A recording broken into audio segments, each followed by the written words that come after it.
Hi viewers, good morning to all of you and you are most welcome to this video, and just I'm going to tell you that four unseen's that are how and where have you to use while speaking, while writing, because it is very necessary to know that sometimes that we mistake that while speaking and while writing, because we have not the perfect knowledge about that, but how to use these four unseen's while speaking and while making sentence. That's why it's very compulsory to know, and it will just teach you, it will just show you the significance of these four unseen's. Then let's join me and learn these four unseen's. ये दो word हैं जो हम लोग use करते हैं four unseen's, लेकिन four के आप अनेक प्रयोग देखे हैं, सीन्स के भी प्रयोग देखे हैं, लेकिन एग्जैक्टली यहां फोर कहां पे लगता है और सीन्स कहां पे लगता है, इसके विषय में हमें चर्चा करनी है। जब हम पीरियड ऑफ टाइम की बात करते हैं तो हम लोग फोर की ओर जाते हैं, और जब पॉइंट ऑफ टाइम की बात करते हैं तो हम लोग सीन्स की ओर जाते हैं। तो जैसे कहेंगे हम 2 दिन से, तो यहां पर हम for 2 days यूज करेंगे, for 2 days। घंटे से तो 4 आवर का यूज करेंगे।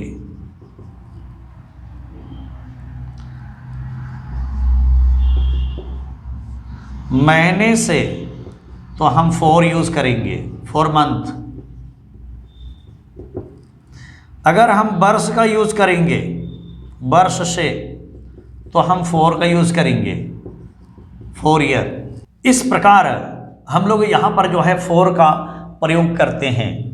2 दिन से, जब मैं 2 दिन से आ रहा हूं तो आप कहेंगे I have been coming for 2 days। वह 1 घंटे से पढ़ाई कर रहा है तो he has been studying for an hour. वो एक महीने से मेरे यहां आता रहा है, he has been coming to me for 1 month। वह 2 वर्षों से दिल्ली में रह रहा है, he has been living in Delhi for 1 year। और 10 वर्षों से फॉर 10 years, 5 वर्षों से फॉर 5 years। इस प्रकार आप यहाँ 4 का प्रयोग करते हैं, लेकिन हम लोग सिंस का प्रयोग कहाँ पे करेंगे? तो चलिए हम लोग सिंस को भी देखते हैं।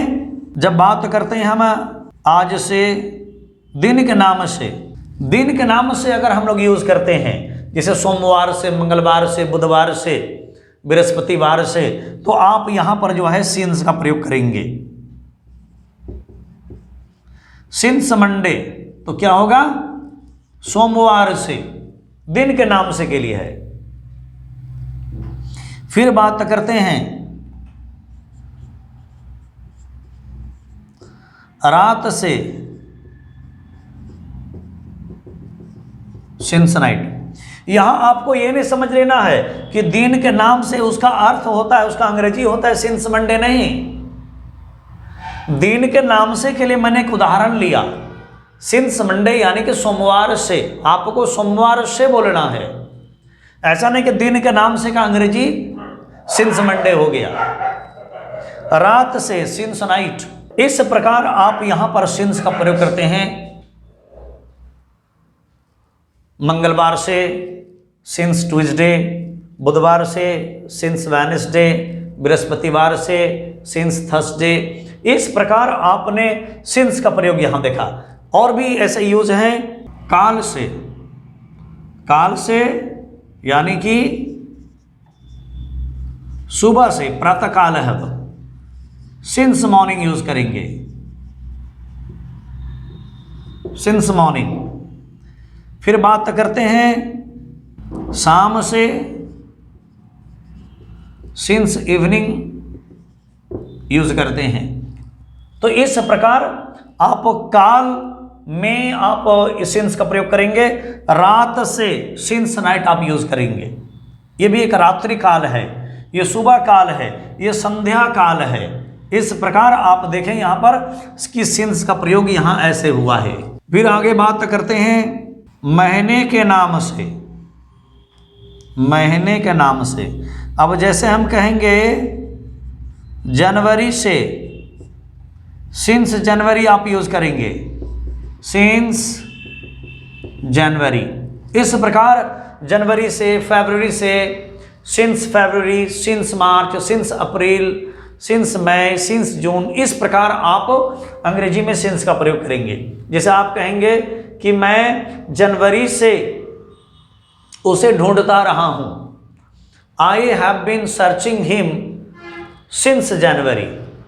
वह फरवरी से आता रहा है, he has been coming since February. मैं जून से तैयारी करता रहा हूं, I have been preparing since June. इस प्रकार आप सेंटेंस सिंस के माध्यम से बनाते हैं। इसके बाद हम और बात करें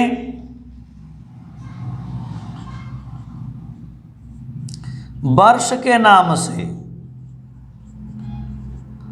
वर्ष के नाम से, वर्ष के नाम से यानी कि 1990 से, तो आप बात करेंगे सिंस 1990। और बात करें 2000 से, सिंस 2000। इस प्रकार आप सिंस का प्रयोग करते हैं। इसके अलावा आप कहीं चर्चा करें बचपन से, बचपन से, तो आपको सिंस चाइल्डहुड यूज करना है, चाइल्डहुड। मैं उसे बचपन से जानता हूं, I know him since childhood. वह बचपन से यहां रह रहा है, he has been living here since childhood. इस प्रकार आपने देखा यहाँ पर फॉर और सिंस का प्रयोग हम लोग कहाँ और कैसे करते हैं। तो जब कभी आप ऐसे सेंटेंस यूज करते हैं तो आप फॉर और सिंस का हमेशा ध्यान रखें। हर जगह फ्रॉम जो है काम नहीं आता है। फ्रॉम का अर्थ भी से होता है, विद का अर्थ भी से होता है, टू का अर्थ भी से होता है। लेकिन आप भूल से भी वैसे वर्ड यूज ना करें जो सुटेबल ना हो, जो उसके योग्य ना हो, that which is not suitable, which is not able to use there. That's why always you concentrate while using that this say, and always remember this for and since, that while making your sentence it will bring a fruitful result for you and it will give a meaningful sentence. Okay, thanks a lot miss for watching this video and keep watching the lot of videos like this. Always concentrate, always focus on your study, and you follow those all the minor mistakes that while you are speaking English, that if you just have a little focus that on these things, your sentence will be incredible.